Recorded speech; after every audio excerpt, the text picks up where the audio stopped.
ഒരു ദിവസം സ്കൂൾ വിട്ട് ഞാൻ ജമ്മിനെ വീട്ടിൽ ചെന്നപ്പോ എന്റെ അമ്മയെ കാണാനില്ല. പെട്ടെന്ന് എവിടുന്ന് അമ്മയുടെ കരച്ചില് കേട്ടു.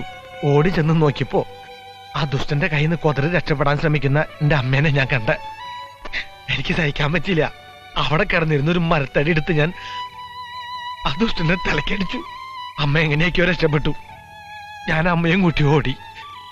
അപ്പോഴേക്ക് അയാൾ പട്ടിക്കൂട് തുറന്ന് നായ്ക്കളെ അഴിച്ചു വിട്ടിരുന്നു. അമ്മ തിരിഞ്ഞു നോക്കിയപ്പോ പുറകെ വരുന്ന പട്ടികളെ കണ്ടു. അവറ്റകൾ എന്നെ കടിച്ചാലോന്ന് കരുതി എന്റെ അമ്മ എന്നെ പിടിച്ചു മാറ്റി. പക്ഷെ ആ പട്ടികൾ എന്റെ അമ്മയെ കടിച്ചു കീറി. എന്ത് ചെയ്യണമെന്ന് അറിയാതെ വാവിട്ട് കരഞ്ഞു ഞാൻ. ആരെ കോടി വന്നുകൊണ്ട് അമ്മ രക്ഷപ്പെട്ടു. പക്ഷെ അതിനുശേഷം എന്റെ അമ്മ വളരെ അവശയായിരുന്നു. ഒരു രാത്രി മുഴുവൻ പനിച്ച് കുറച്ച് കിടന്നു. 6ാം ക്ലാസ്സിൽ പഠിക്കുന്ന ഡെയിലി മരുന്ന് മേടിക്കാൻ കാശ് എവിടുന്ന. ഒന്ന് സഹായിക്കാൻ പോലും ആരില്ലാതെ ഞാൻ എവിടെയും പോവാതെ അമ്മയുടെ അടുത്ത് തന്നെ ഇരുന്നു. എല്ലാ ഈശ്വരന്മാരെയും വിളിച്ച് പ്രാർത്ഥിച്ചു എന്റെ അമ്മയെ രക്ഷിക്കണേന്ന്. അമ്മയെ സമാധാനിപ്പിക്കാൻ വേണ്ടി ഞാൻ പലതും പറഞ്ഞു നോക്കി.